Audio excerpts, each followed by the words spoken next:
Hey guys, this is Coach Jess from Coach Kilt's Training. I just want to take you through the beginning stages of learning to swing. It is a powerful, amazing tool to add to your training toolbox, but you have to learn how to do it properly. So I'm going to do my best to try to get through it pretty quickly. Don't expect mastery by any stretch of the imagination off your first couple swings, but just like anything else with practice, you just get a little bit better, okay? So you want to make sure that you have the proper size kettlebell.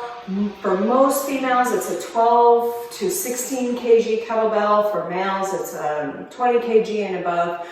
Don't worry about that right now. That will become a little bit more relevant later. But if your bell isn't heavy enough, your body's not going to make the proper connections as to what power needs to be created, because you'll probably cheat all over the place, because that's what our body does. So I have a 16 kg right here, which is probably pretty good for my body weight right now, at least at the if I was at the beginning level. I want you to stand right over your kettlebell. The base of any kettlebell swing is a deadlift. So a deadlift is maximum bend to your hips and minimal bend to your knees. So I want you to stand right over the bell. I want you to essentially cut yourself at the hips, which is right here. I'm going to keep your shins vertical. Your hands are on your bell. I want you to kind of look out and diagonal. And I want you to just pull your shoulders into your body, creating a nice proud chest. With that, all I want you to do is stand tall, stand tight. Bring your hips back, touch your bell to the ground, stand back up again. So you can do anywhere from 5 to 8 reps of this just to prep and pattern the body. If somebody can't deadlift properly, I wouldn't progress them to a swing unless they were ready, okay? The next step, assuming that you got this far, I want you to step about a foot behind your bell. Your bell should always start from the ground for proper technique. I want you again, we're going to cover the hike pass. So what is it that your arms do in relation to your legs when we first start out? So I want you to cut yourself at the hips. I don't want you to do any standing up just yet. I just want you to get your hands on your bell. Notice I pull my bell back a little bit and it tips off the ground. That's actually good. I'm trying to set my back. All I want you to do is hike it right into the upper inner portions of the thigh. So I'm not standing, my legs are staying right where they are, and I'm just practicing this nice little hike pass, because that is the initial movement that you do before there's any response from the hips at all. Okay? So next up is I want you to feel your body, I want your body to feel a little counterbalance, if you will. So we're going to do what we call a pendulum swing.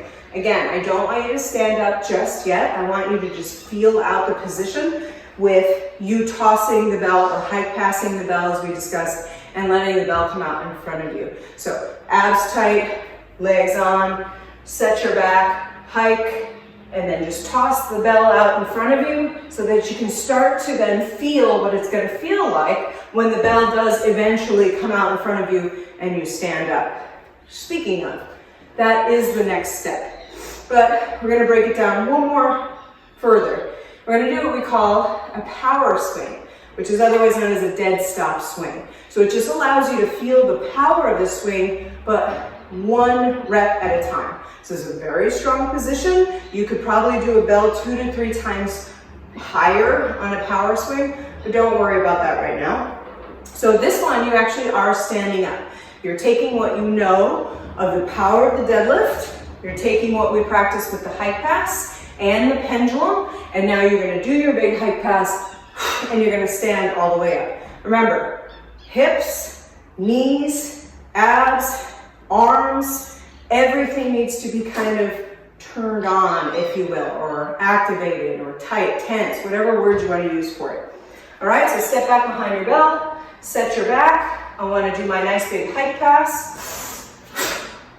Back down. So here's the words I'd like you to think about. I want you to hike, pop, hinge, park. Hike, pop, hinge, park. Okay? If you have to say those words out loud or to yourself, they are actually really helpful, because it's exactly what you're doing. You're doing your hike pass. You're going to pop your hips forward. The bell flies a little out in front of you. The bell starts to come back down. You absorb the energy with an additional hinge, and then you park it.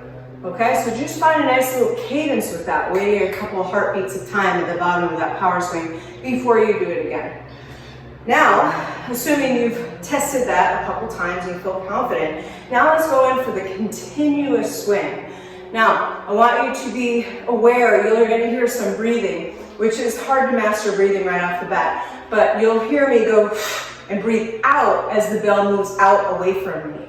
It's just so I can create some abdominal tension, which in turn will help support my back. A breathing match is something that you're going to have to work with kettlebell swings and a lot of heavy training, but you'll get there, just at least so you know what the sounds are that are coming out. So, no setting it down. It comes from the ground one time, and then we're going to do our continuous swing.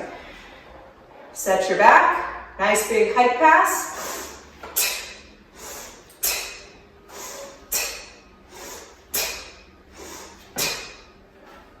Okay, so there was that breathing I mentioned.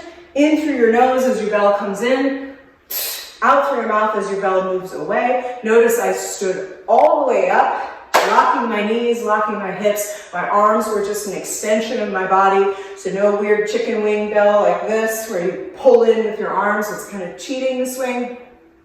Your arms should be straight, locked out. The slight bend to the elbow is fine as long as you're not looking like that.